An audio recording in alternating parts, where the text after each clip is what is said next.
Il y a seulement une seule personne qui viendra mettre le point final de l'enseignement, c'est le Seigneur lui-même. La Bible dit au son de la trompette. Et ça sera le son de la dernière trompette. C'est pourquoi là on précise, on dit que à la voix d'un archange. Parce qu'il y a des anges, il y a aussi un archange. L'archange, c'est le chef des anges. Et si nous disons que les ministres de Dieu sont des anges, nous avons notre chef. Notre chef, c'est l'archange. La dernière trompette, c'est lui qui la sonnera. C'est lui qui mettra fin à l'enseignement afin que nous soyons enlevés. Je suis en train de me demander, dans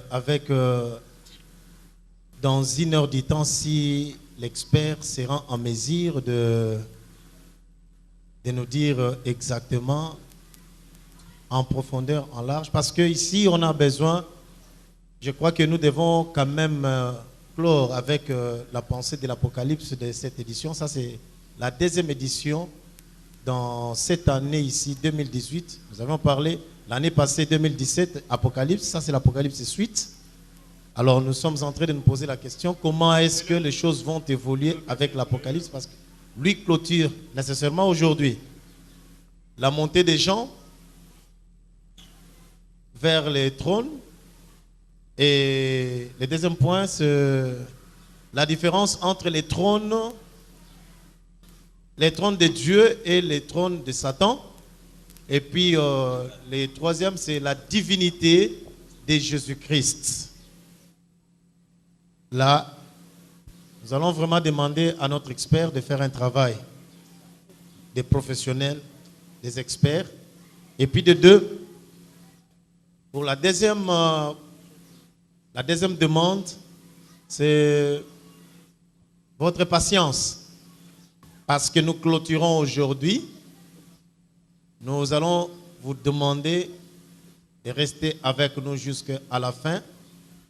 Parce qu'aujourd'hui même, nous allons vous annoncer les thèmes de l'année prochaine, qu'on va y 2019. Les thèmes seront annoncés aujourd'hui. Et comme nous avions commencé avec vous, s'il vous plaît, nous allons vous demander aussi d'être patient jusqu'à la fin de notre cérémonie. Comme la commission charismatique venait de le dire précédemment, l'orateur qui est en train de parler aujourd'hui, c'est à la personne de pasteur Jethro Mbaya. C'est un homme de Dieu bon. Nous sommes restés avec lui pendant et depuis beaucoup d'années. Et dans la convention, c'est la première édition qu'il soit intervenant. Il a quand même assisté dans une édition dans notre conférence. Et le mardi, c'est lui qui était l'intervenant. Il avait parlé sur les trônes. En passant, je vous informe qu'il est l'écrivain d'un livre intitulé « Les livres scellés ». Les livres scellés, c'est toujours dans l'Apocalypse, tirer une pensée de l'Apocalypse. Comme je vous avais dit la fois passée, particulièrement et d'une manière personnelle, j'ai eu à lire ces livres-là. C'est un livre plein de potentialités. De la même manière qu'il est en train de prêcher la parole sans hérésie, c'est de la même manière qu'il a écrit son livre. Un livre bien concentré. Un livre plein de potentialités. Un livre plein de l'intelligence et de la sagesse, plein de connaissances. Je vous avais dit que vous ne regretterez pas. Moi, dans mes études, lorsque maintenant j'ai ajouté quand même un livre, j'ai ajouté un livre dans ma bibliothèque, un livre de l'Apocalypse écrit par l'un de nous, intitulé Les livres scellés. J'ai lu John Alexander, j'ai lu aussi Jethro Mbaya. Ce qui fait que je me sens heureux de lire quelqu'un qui est le nôtre. si vous achetez ces livres, seulement pas vous allez pistonner, vous allez booster l'un de nous et vous serez aussi rempli de connaissances. Amen. Voilà. Sans plus tarder, nous sommes en train d'inviter notre expert du jour à la personne de Jethro Mbaya. Pendant qu'il est en train de passer, nous le recevons sous nos acclamations. Merci.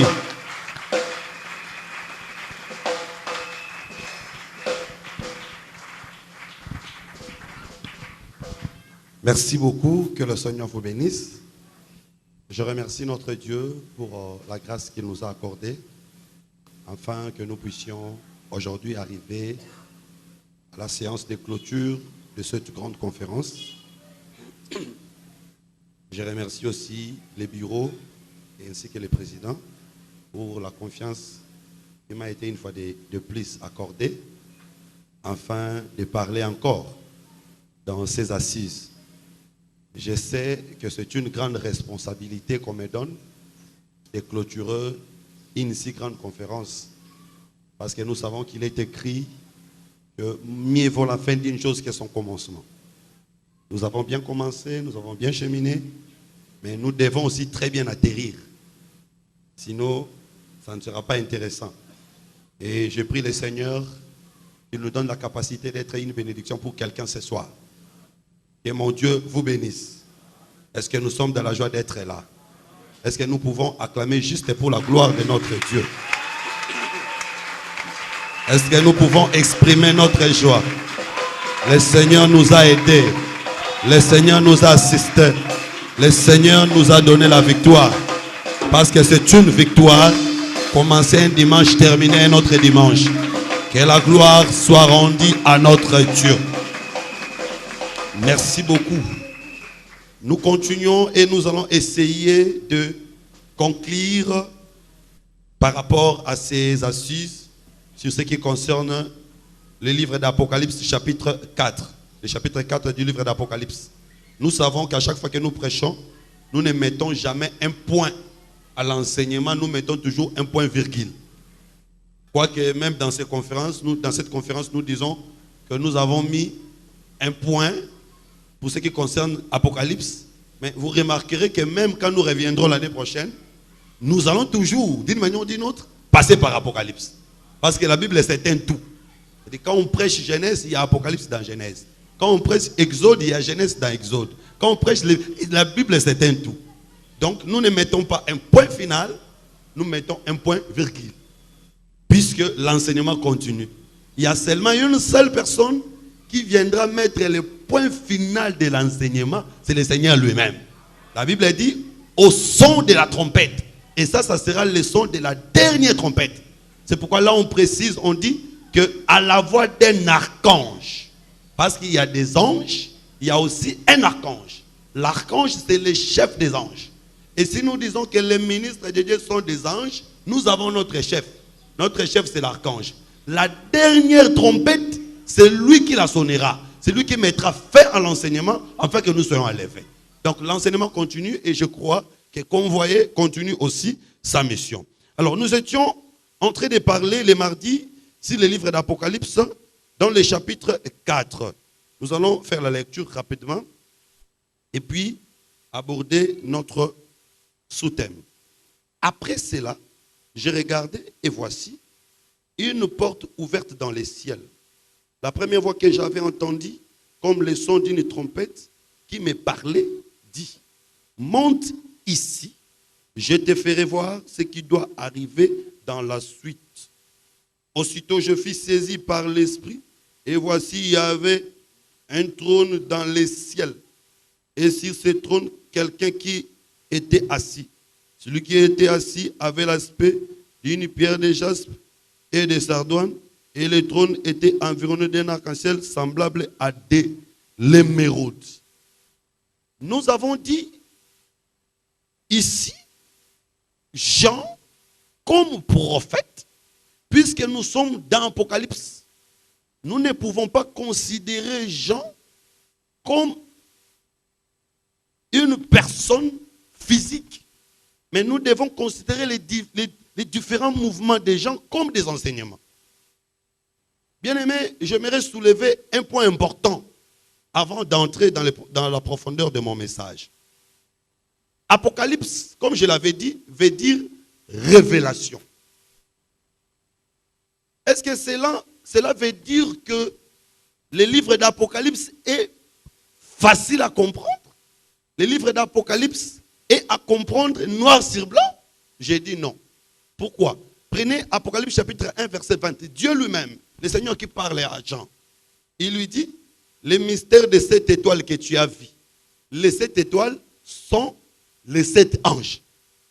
C'est-à-dire, ce qu'il y a dans l'Apocalypse, nous ne pouvons pas dire que puisque l'Apocalypse c'est une révélation, cela veut dire que tout ce qui est écrit dans l'Apocalypse, nous devons les considérer dans leur sens littéraire. Non, non. Nous devons toujours chercher à comprendre quelle était la pensée de Dieu cachée derrière tous les symbolismes d'Apocalypse. Parce que n'oubliez pas, c'était une vision que Dieu donnait à Jean. Et j'aimerais ici établir une différence, que le Seigneur m'aide avec le temps. Établir une différence entre les différentes catégories des livres dans la Bible. Vous savez que la Bible, c'est l'ensemble de plusieurs livres. Et ici, nous avons 2 catégories de livres. Nous avons des livres de l'Ancienne Alliance et des livres de la Nouvelle Alliance. Où est-ce que l'Ancienne Alliance a commencé? Depuis Genèse. Et où est-ce que l'Ancienne Alliance prend fin? Les uns disent dans Malachie, moi je dis non, parce qu'une alliance a toujours été inaugurée par le sang. C'est que la Nouvelle Alliance commence quand on donne le sang. Et c'est Matthieu 26. Jésus dit, ceci est mon sang, le sang de la Nouvelle Alliance. Donc nous comprenons que quand Jésus était né, c'était toujours l'Ancienne Alliance. Jésus a marché dans l'Ancienne Alliance. La Nouvelle Alliance commence quand Jésus-Christ est mort. C'est pourquoi nous avons raison de dire que la Nouvelle Alliance commence avec les Actes des Apôtres. Le premier livre de la Nouvelle Alliance, c'est les Actes des Apôtres. Donc à partir des Actes des Apôtres jusqu'à Apocalypse, c'est maintenant la concrétisation de ce qui a été dit dans l'Ancienne Alliance. C'est pourquoi la Bible dit, la loi, les psaumes et les prophètes ont parlé de moi. Nous voyons cela dans la Nouvelle Alliance. C'est pourquoi vous verrez l'apôtre Paul, par exemple, quand il prêche, il dit, il est écrit dans la loi, tu ne miseras pas le bœuf quand il fout le grain. Et Dieu parlait-il de bœuf ou il parlait de nous? Vous voyez, dans la Nouvelle Alliance, les apôtres sont en train d'interpréter les choses qui sont écrites dans l'Ancienne Alliance. C'est pourquoi dans la Nouvelle Alliance, nous ne pouvons plus interpréter. Dans la Nouvelle Alliance, nous prenons ce qui est dit et nous l'appliquons. Mais attention, malgré que c'est la Nouvelle Alliance, il y a des portions prophétiques. Toute portion prophétique, qu'il soit dans la Nouvelle Alliance ou dans l'Ancienne Alliance, nécessite une interprétation. Je prends un exemple. Quand Paul dit par exemple que le Seigneur lui-même, à la voix d'un archange, au son de la trompette, les morts qui se résisteront. Attention! C'est une écriture dans la Nouvelle Alliance, mais c'est une portion prophétique. Nous ne pouvons pas dire que cette trompette-là, c'est une trompette physique qui sonnera physiquement comme ça. Non, non! Parce que j'ai appris la fois passée, il y a un prédicateur blanc, parce qu'ici, nous avons une maladie. Les gens pensent que si un homme a la peau blanche, qu'il ne peut pas prêcher des erreurs. Il y a un prédicateur, puisqu'il a la peau blanche, il a dit que le Seigneur, il y avait d'abord des trompettes qui ont sonné en Israël, des trompettes qui ont sonné dans le ciel, et cela annonce la fin du temps. Non, c'est la fausseté. La trompette que Paul parle ici, ce n'est pas une trompette physique. La trompette ici, c'est spirituel. Donc, quoique c'est dans la Nouvelle Alliance, mais puisque c'est une portion prophétique, cela nécessite une interprétation. Cela étant, le livre d'Apocalypse, quoiqu'il est dans la Nouvelle Alliance, mais c'est une portion prophétique. C'est un livre prophétique qu'on ne peut pas manger comme ça creux. Il faut la préparer avant de le manger. C'est pourquoi nous avons ce devoir d'expliquer, d'interpréter les écrits dans les livres d'Apocalypse. Mais nous ne pouvons pas utiliser notre raisonnement, nous ne pouvons pas utiliser nos intelligences, nous devons nous référer aux écrits parce qu'il est écrit que les Écritures s'interprètent elles-mêmes. Et Dieu lui-même, à chaque fois qu'il donne une prophétie, il donne aussi une partie de l'explication de cette prophétie. Alors, mon premier point, on dit à Jean, monte ici, je te ferai voir des choses qui arriveront dans la suite du temps. Je sais, parce que je suis un chercheur, je sais des différentes confessions qui existent par rapport à ces textes. Mais aujourd'hui, je vais donner ce que moi je pense. Comme je vous ai toujours dit, que je ne m'impose pas. Je donne mon avis en tant qu'expert dans cette conférence. Je donne mon avis et avec les études que nous faisons, chacun de nous peut tirer des conclusions. Il y a certains prédicateurs qui ont dit que quand on dit à Jean, monte ici, Jean représente l'église qui est en train d'être enlevée après avoir appris les 7 lettres adressées aux églises. C'est une confession courante qui circule. Mais moi, je ne partage pas cet avis. Je vais vous donner la raison.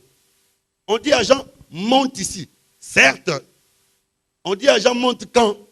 Après qu'il a reçu les 7 lettres adressées aux églises. Ça, c'est l'alignement des théologiens. Je vais vous dire, mes chers frères, nous ne pouvons pas prêcher Apocalypse d'une manière chronologique selon les chapitres. Si nous prêchons Apocalypse d'une manière chronologique selon les chapitres, nous allons nous tromper.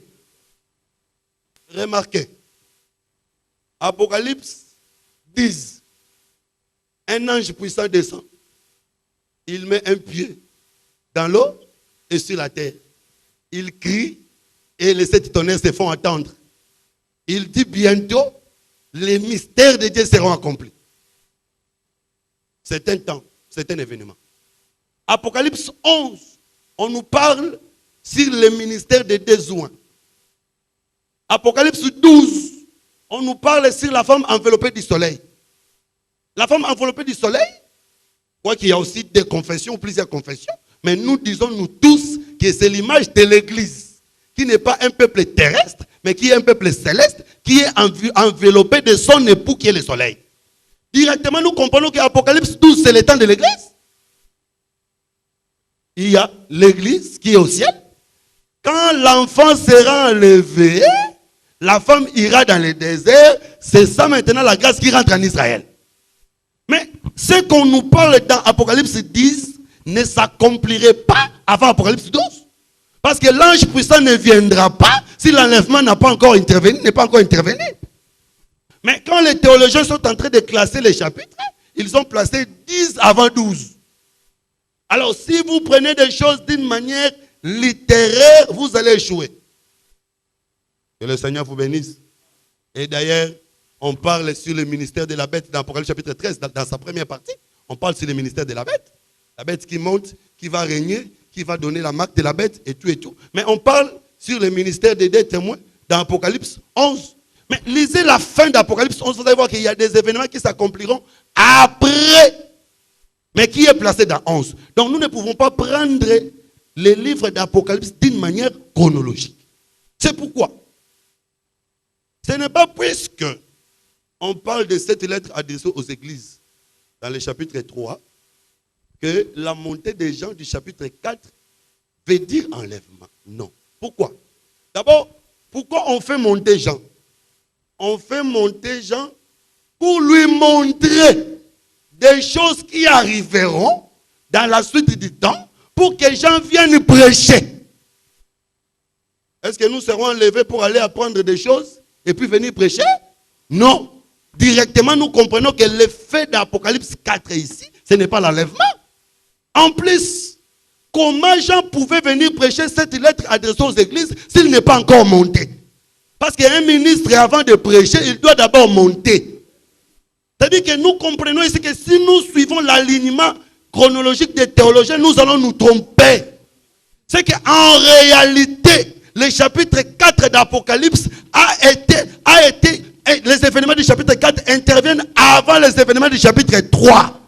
Parce que le message ne peut pas venir si un messager n'est pas encore enlevé, n'est pas encore monté pour apprendre. Donc quand on dit à Jean monte ici, Jean entre dans les conseils de Dieu pour aller apprendre ce qu'il apprendra, il le ramènera à l'église. Un ministre qui n'est pas encore monté dans les conseils ne peut pas parler. C'est pourquoi nous disons toujours que un ministre de Dieu, c'est un chameau. Un chameau, c'est celui qui doit donner de l'eau, même dans les déserts. Mais pour donner de l'eau, tu dois d'abord boire. Et boire suffisamment. Il ne faut pas aller directement commencer à donner de l'eau si tu n'as pas encore bu. Parce que quand on t'appellera pour nous donner de l'eau dans les déserts, tu vas donner de l'eau. Alors, il faut avoir suffisamment le temps de boire, parce que tu auras le devoir de porter la femme sur le dos, mais aussi de lui donner de l'eau. Vous connaissez que la femme, c'est l'église. Aujourd'hui, le ministère porte la charge de l'église et donner à cette église de l'eau. Mais de l'eau que nous donnons, nous l'avons eu où? À la source. Or, notre source, c'est le Saint-Esprit. Le Saint-Esprit ne donne pas directement les messages à l'église. Le Saint-Esprit donne au ministre et le ministre donne à l'église. C'est ça le chameau qui doit boire et l'église prendra de l'eau chez lui. Alors, il faut boire suffisamment. Boire ici, c'est ça, monte, je te ferai voir des choses qui arriveront. C'est que nous pouvons dire qu'ici, dans Convoyer, Jean est aussi monté. Si toi aussi tu es Jean, tu es un ministre, venir à Convoyer, c'est aussi monter. Voir des choses, entendre des choses pour aller parler. C'est que quand dans la Bible on parle du conseil de Dieu, ne pensez pas que le conseil de Dieu c'est mangengengue. Non, le conseil de Dieu c'est là où on forme les ministres. Si tu veux parler en langue, tu peux aller à mangengengue. Si tu veux guérir les malades, tu peux aller à mangengengue. Mais pour connaître la vérité de la parole, tu peux prier pendant 100 jours, tu n'auras rien. Mais si tu viens là où on est en train d'expliquer la parole, Dieu t'exauce. C'est-à-dire quand on dit à Jean, monte, cela veut dire, va là où on enseigne, apprends et tu descendras. Bien-aimé ministre de la parole, c'est pourquoi ici, nous devons monter les escaliers. Nous ne pouvons pas venir donner des conseils moraux ici à Convoyer. Et ça bien, mais awa, il faut ton mata. Pour ton zouabiloko et ça likolo, to kitanango te repè sabana ya nzambe. Attention mes frères, ici, ce n'est pas l'enlèvement. Ce n'est pas d'abord l'enlèvement. Donc nous comprenons que, en réalité, le chapitre 4 intervient avant le chapitre 2 et le chapitre 3. Parce que le chapitre 2 et le chapitre 3, c'est le message qu'on donne à l'église. Alors, vous allez voir que, d'ailleurs, le chapitre 1 est inclus dans le chapitre 2 et le chapitre 3. Vous allez voir que, au chapitre 5, avant d'aller dans le chapitre 6 où on parle des différents sceaux, au chapitre 5, on nous parle sur la mort de l'agneau. Bien aimé, même Jean ne pouvait pas monter ou ne pouvait pas voir le trône si l'agneau n'était pas d'abord mort. Par là, nous allons conclure qu'en réalité, le chapitre 1 du livre d'Apocalypse, c'est le chapitre 5. Parce que même l'adoration du chapitre 4, si vous allez au chapitre 5, on explique clairement. On dit, on nous donne le temps. Parce que vous ne pouvez pas prier si vous ne connaissez pas la notion du temps. On nous donne le temps, on dit, quand est-ce que les 24 réveillards ont adoré? Quand est-ce que les 24 réveillards ont jeté leur couronne? Quand l'agneau s'est levé, a pris le livre, a brisé le sceau, les 24 réveillards ont adoré. C'est que l'adoration commence après l'ouverture du livre. Or, l'ouverture du livre, c'était sur la croix de Golgotha. Quand il était en train de mourir, c'est alors que l'adoration va commencer. Joseph a eu le songe. Ses frères sont en train de l'adorer. Il a eu dans deux aspects. Premièrement, les histoires terrestres.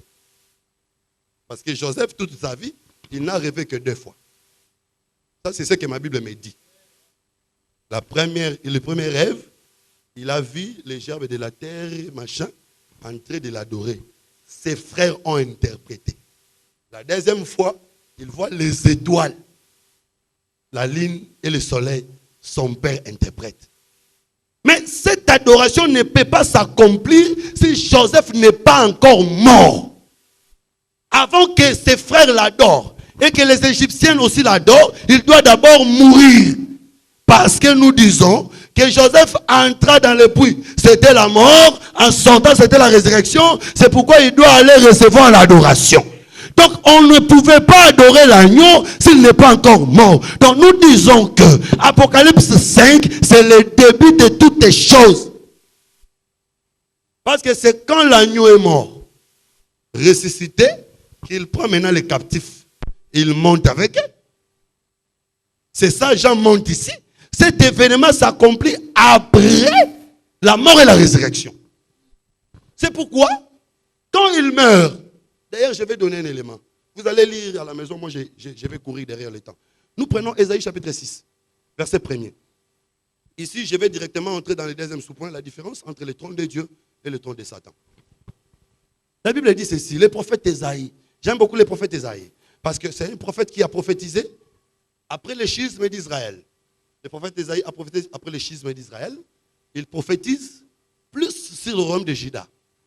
Il parle sur la gloire de Dieu dans Juda. C'est un prophète qui a plus prophétisé sur les règnes millénaires et la gloire de Christ. Alors, il dit ceci.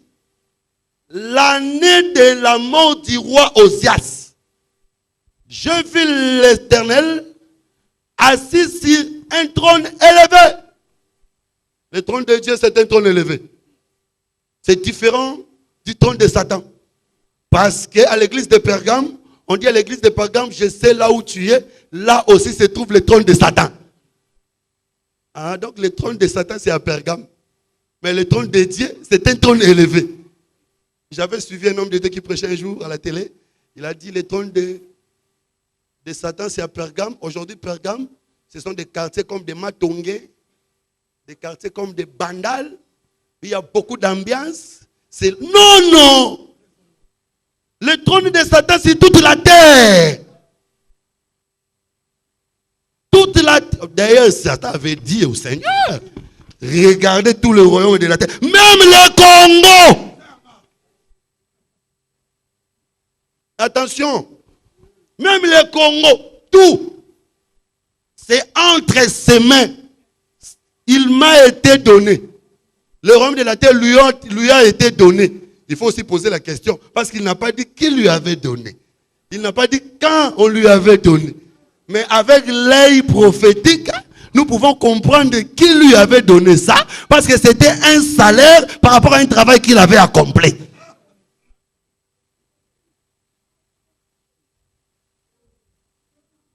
Heureusement, il n'a pas dit que je l'ai acquis. Non, on lui a donné. C'est que puisqu'on lui a donné, on peut aussi lui ravir. Vous savez, la Bible dit, tu ne tueras point. Dieu dit ça. Mais Dieu lui-même, c'est un grand tueur. Celui qui avait tué au temps de Noé, c'est Dieu.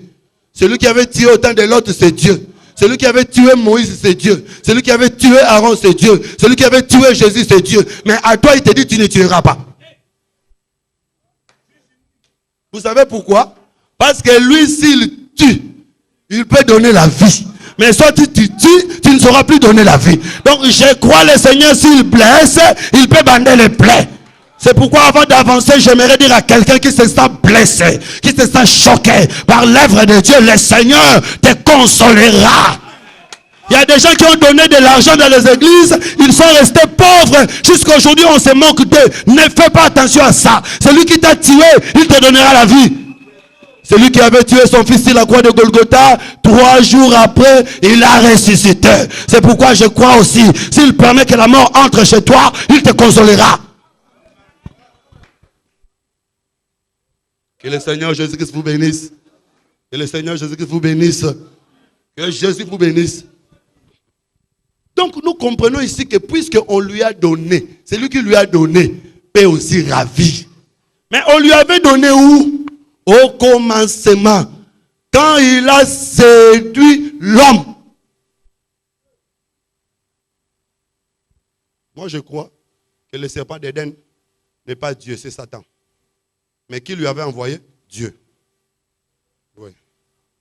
Parce que Dieu, comme père, il collabore avec Satan.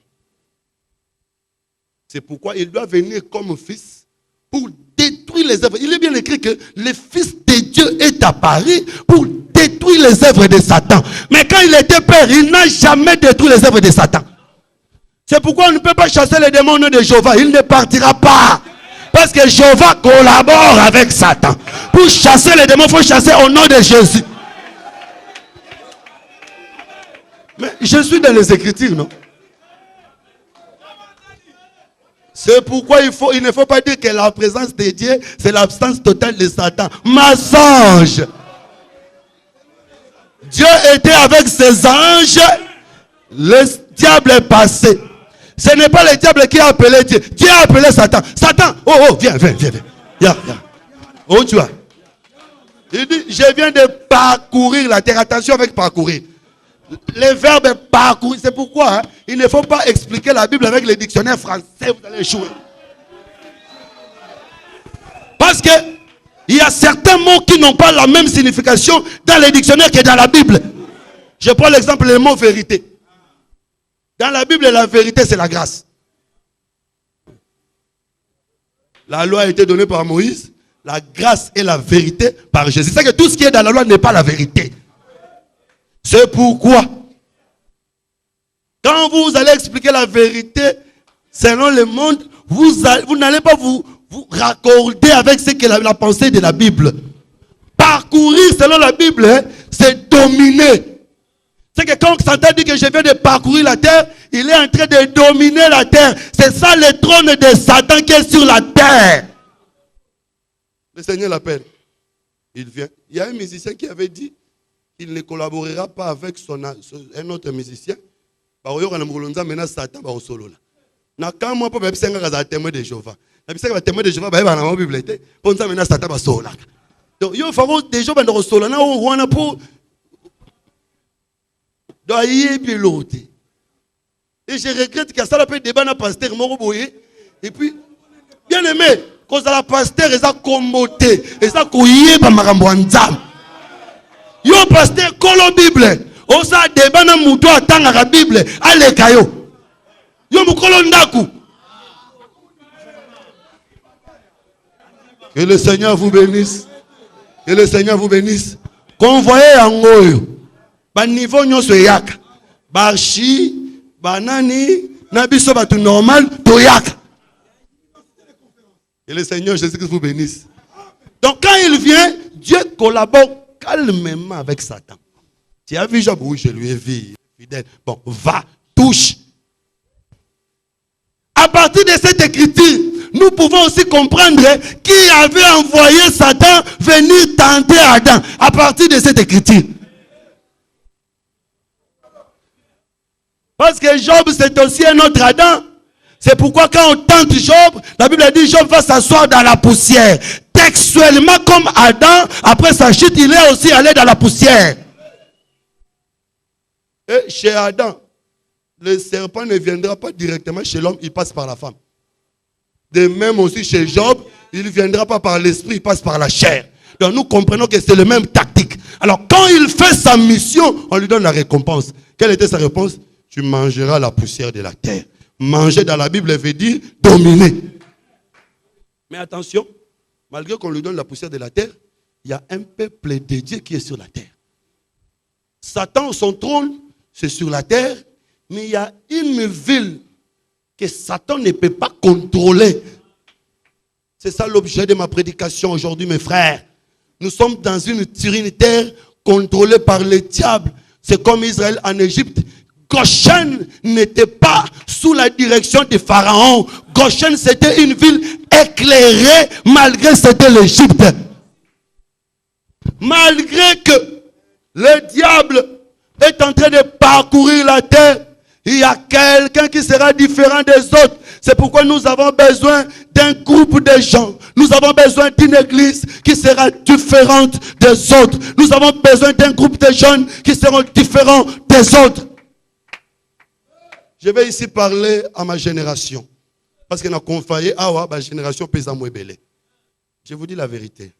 Ceux qui vivent, ils sont en Nzambe. Ils sont photo bon.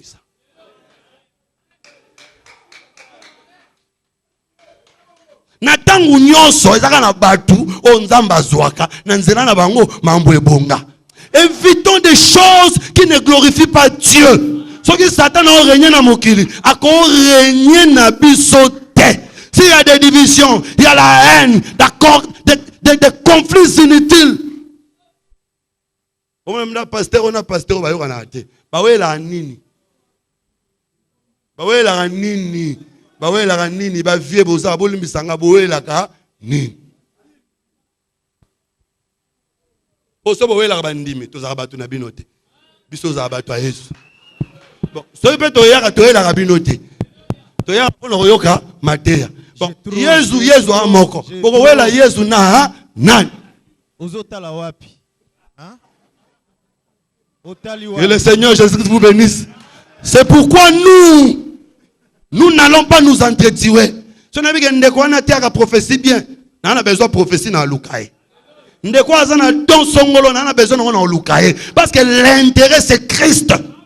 Satan attaque à haine, attaque à jalousie, attaque à division. Quand il n'a pas besoin de côté. Que le Seigneur Jésus-Christ vous bénisse. Quand le roi Osias meurt, Esaïe voit le trône. Le trône est très élevé. Et le retombe la trône, c'est la mort. C'est pourquoi le Seigneur avait dit dans Jean chapitre 12, glorifie-moi. Le Fils était glorifié quand il est mort. Attention, ici le roi Osias, c'est le Seigneur Jésus-Christ. Parce que si tu fais l'étude de la vie de ces rois, c'était un roi bon. Il a fait de bonnes choses. Mais comment il était mort? La Bible dit, quand il est arrivé au comble de sa gloire, il est tenté pour sacrifier. Le sacrificateur qui était là dit, non, non, tu n'as pas le droit de sacrifier parce que tu es de la tribu de Juda. Il a forcé pour sacrifier. La Bible dit que les sacrificateurs l'ont résisté. Il s'était entêté et il a été frappé de la lèpre. Il est mort. C'est à l'année de sa mort que le trône sera visible. Bien aimé, je vous dis la vérité, jusqu'à aujourd'hui, l'année de la mort du roi Osias n'est pas encore finie. Parce que le Seigneur avait dit qu'il est venu annoncer une année de la grâce. L'année de la grâce a commencé quand? Quand il est mort. Jusqu'à aujourd'hui, l'année du roi Osias n'est pas encore finie. C'est pourquoi, puisque cette année n'est pas encore finie, le ciel ne peut pas se fermer. Jusqu'à aujourd'hui, le ciel est toujours ouvert. Nous pouvons voir des choses que nous ne voyons, nous n'avons pas la possibilité de voir autrefois. Il était mort, il a été frappé de la lèpre. C'est la croix de Golgotha, le Seigneur a porté la lèpre pour que nous soyons sauvés. Maintenant, la Bible dit que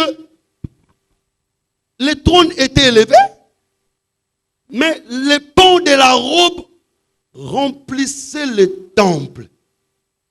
Vous voyez, le trône de Jésus aujourd'hui n'est pas un trône terrestre. C'est le trône céleste. C'est pourquoi aujourd'hui l'Église ne peut pas chercher le pouvoir de la terre. Je vous l'ai dit avec mon cœur. Bien-aimés frères et sœurs, si nous allons choisir les chefs Mosengo comme candidat de l'opposition, ce n'est pas au nom de l'Église. Nana doit au lobango pour un membre de l'Église. Donc si vous opposez le rôle là, congolais. Mais vous opposez le rôle de l'Église, c'est pour trôner ensemble les lots. Et en amabilité, et ça trône élevé, et trône à l'icolo. C'est pourquoi Jésus avait dit à Pilate, mon pouvoir, mon royaume n'est pas de la terre. Nous sommes suffisamment occupés avec les histoires des âmes que nous n'avons pas le temps d'intervenir dans les choses du monde. Le trône de Christ, nous ne pouvons pas les rabaisser. Nous avons échoué. Par contre, Moutako comme président n'a pas échoué. Nous avons un trône terrestre, c'est le trône de Satan. C'est pourquoi c'est lié aux choses de la terre. Nous, notre trône, c'est un trône céleste. Peut-être tu peux me poser la question. Mais trône n'a pas besoin de l'icolo. Ce que vous avez dit, tu reçois parce que l'icolo n'a pas belé, n'a pas l'icolo. L'icolo est où t'as appris? Zamba zuba mai mibale. Akaboli mai mo retrel nase, mai mo reke l'icolo. Ce que tant akaboli, mai ne bota mabele. Mabele e boti ba nyama, mabele e boti ba or, ba argent, tout. Maintenant na bota mabele, mai. Ce que mai yo atekala na se muso akendaka likolo.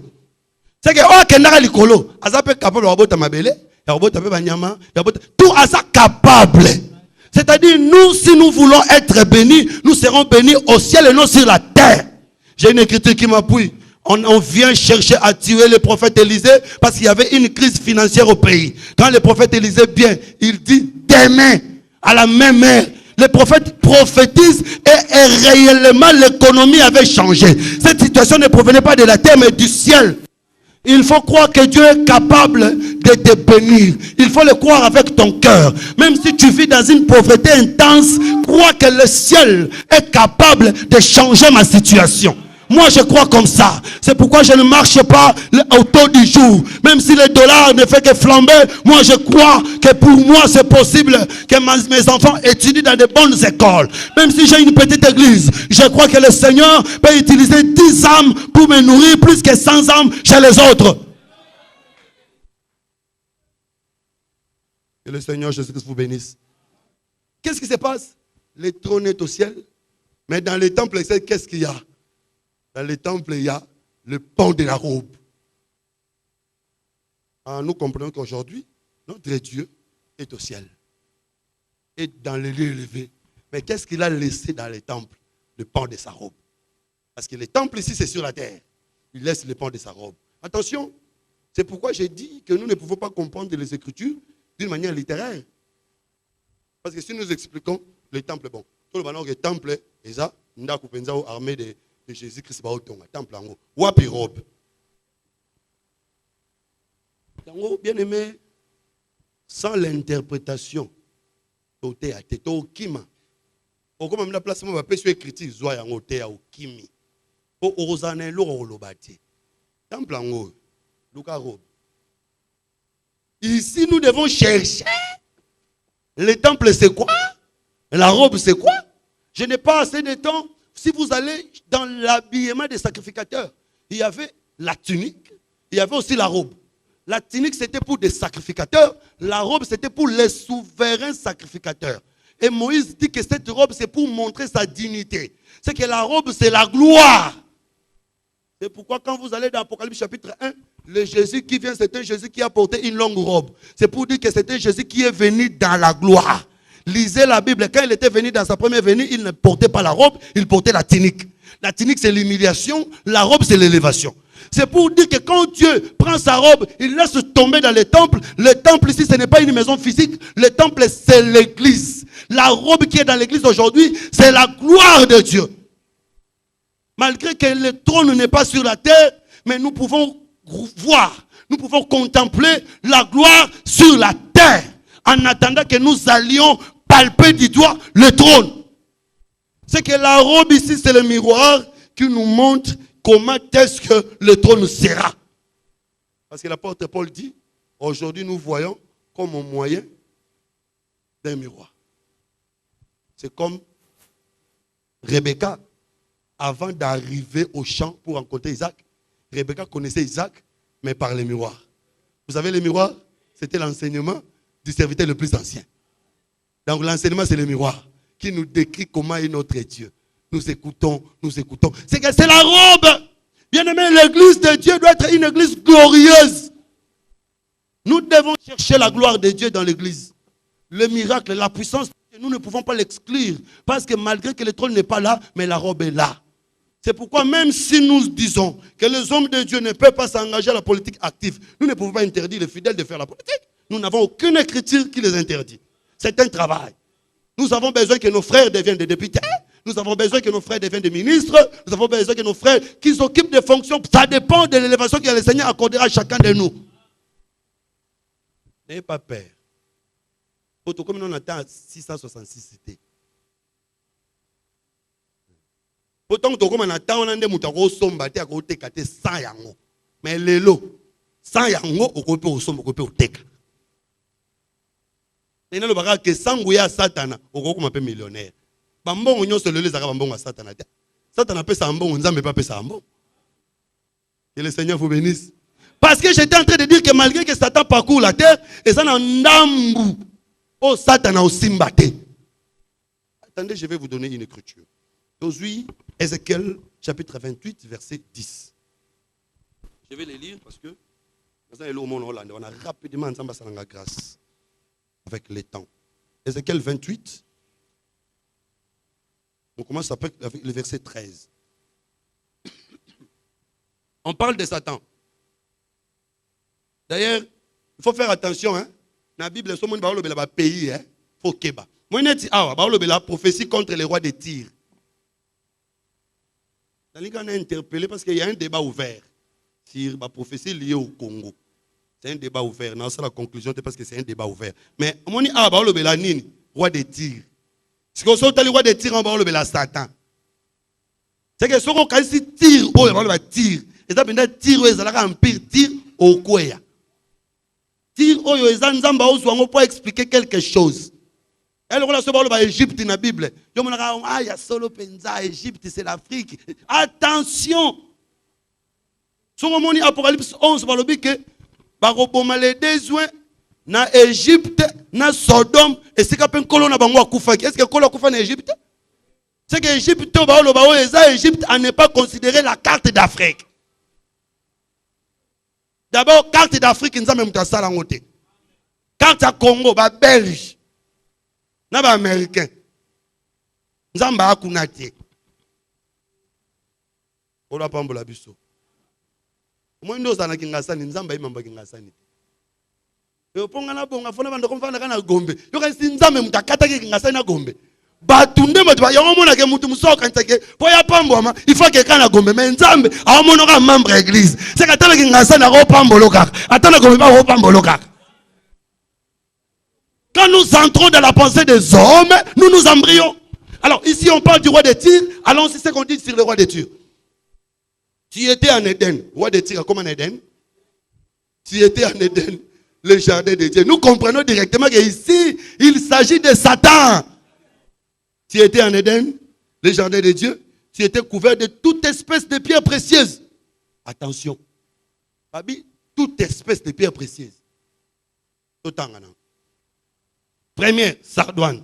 Contact, sardoine. Topaz. Diamant. Chrysolite. Onyx. Jaspe. Saphir. Escaboucle. Émeraude. Et or. Mais babi tout. C'est que tout était moins d'étikalaki. Que le Seigneur vous bénisse.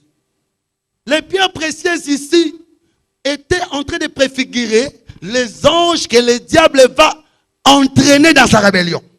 C'est pourquoi si vous allez dans Apocalypse chapitre 12, on dit Saké a entraîné les tiers des étoiles. J'aime ça. On n'a pas dit que Saké a entraîné la totalité des étoiles, mais les tiers des étoiles. C'est que les deux qui restent là, c'est la portion de Dieu. Oh, depuis l'éternité, Satan a pengui sakate, qui n'ont le lopé à kopengui saka jamais. Il y a des gens qui ne seront jamais séduits. Il y a des gens qui ne croiront jamais à la fausseté. Attends, on est pasteur,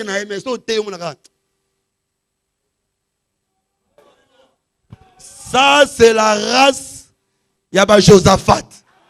Parce que Josaphat est assis avec Akab. Il y a des prophètes qui sont venus parler. Et l'on m'a prouvé Josaphat que Mamboane est Mambalukuta. Mais intérieurement, il faut symbole en 4. Quand un homme de Dieu parle, tu dois sentir un courant intérieur. C'est pourquoi même pour dire Amen, il faut que le routine à 4. Il faut venir 4. Donc malgré, c'est pourquoi il y a des gens aujourd'hui, Atayo Yenenenine, Najipa Mounen, Nambongo Ebele, so te fausseté, Ataya Yebine Bible était. Ah, ça ne tient que rien, oui, ça y est. Parce que depuis l'éternité, Asa parmi les deux pierres, on Nzamba Pimela Satan. Bien aimé Satan, Asa na bateau Nzamba Pesaye, après na bateau Nzamba Pesaye. J'aimerais que ce soir, celui qui m'écoute soit parmi les deux pierres qui ne seront jamais emportées par la queue de Satan. Et je vais aller même jusque dans ta famille. Bien aimé, ta loka famille tout. Et on a battu mon boulot loka té. Ça la exception. Ataba bo mabana mibali nyonso. Baba ko na fleuve emela bango. Et akana mwana mobali moko au fleuve emela te. Fleuve emela yo te au nom de Jésus. Oh basi ba robala te yo robala na kombo na Yesu. Oh mibali ba robala te au nom de Jésus. J'aimerais que même à la Tchangou que tu fasses l'exception. Ah, c'est pourquoi même quand Jéroboam va séduire, va emporter Israël, Jéroboam n'apportera pas toutes les 12 tribus. Ici, le roi de Tyr, c'est aussi Jéroboam, qui avait emporté 10 tribus, mais 2 tribus vont rester. Ah, là, nous comprenons directement, heureusement, 2 tribus, moi, je suis Rachel, moi, je suis Léa. C'est très important, parce que dans la Bible, Léa parle aussi de nous les nations, parce que Jésus a né Rachel, mais abandonné Léa, a Rachel. Donc Léa a la nation, Rachel a Israël. C'est que na kati nation, ils ont un bateau nzamba sauver, na Israël peut, ils ont un bateau nzamba sauver. Combien seront sauvés en Israël? 144 000. Na kati nation, c'est l'épouse qui sera enlevée, malgré la puissance de Satan aujourd'hui. N'aie pas peur. Même si le diable est là, même si le diable travaille, je crois bien aimé qu'il y a des gens qui ne seront pas séduits. Jézabel a tapé où ça va tout nyos. Akab a joué l'angana été. Le Seigneur vous bénisse. C'est pourquoi permettez que nous allons encore dans la profondeur parce que toi l'écolo. Aujourd'hui, Daniel chapitre 8, verset 10, vous allez lire à la maison. Daniel chapitre 8, verset 10. Toujours comparer, toujours analyser en gros. Dans Apocalypse chapitre 13, verset 5. Daniel chapitre 8, verset 10. Nzamba dans le temple. Oh, gloire est dans le temple. Nous expliqué que le temple est un temple physique, c'est une église, un temple spirituel. Parce que tu as aucun dépend dans le temple d'Israël, tu expliquer. Alors, qu'est-ce qui se passe ici? Dans Daniel chapitre 8, Nzamba a Daniel, comment est-ce que l'abomination va entrer dans les temples? Comment est-ce que les faux Christ et les faux dieux, lisons, c'est important. Daniel chapitre 8, nous prenons le verset 10. Je vais aller rapidement.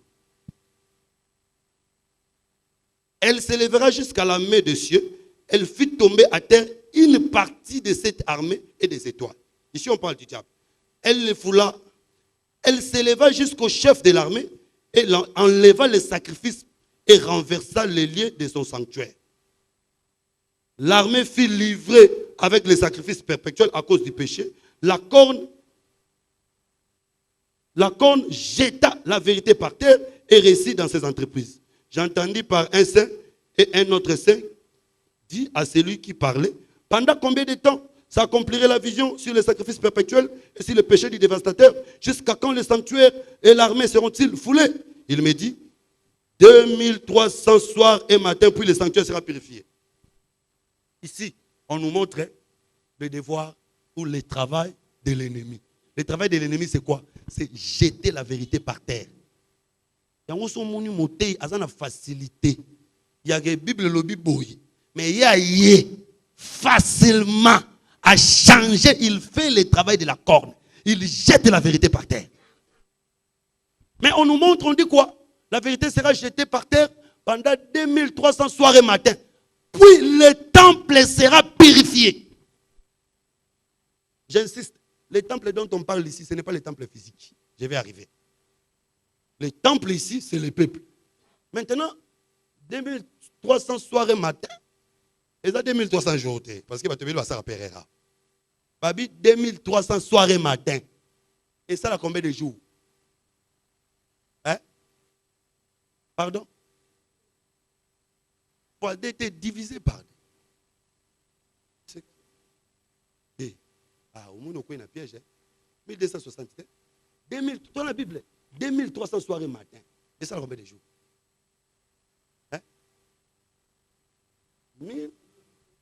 1150. Parce qu'un jour égale soir et matin. Jour mort égale soir mort, non matin mort. S'il vous plaît. Jour, le temps. Non.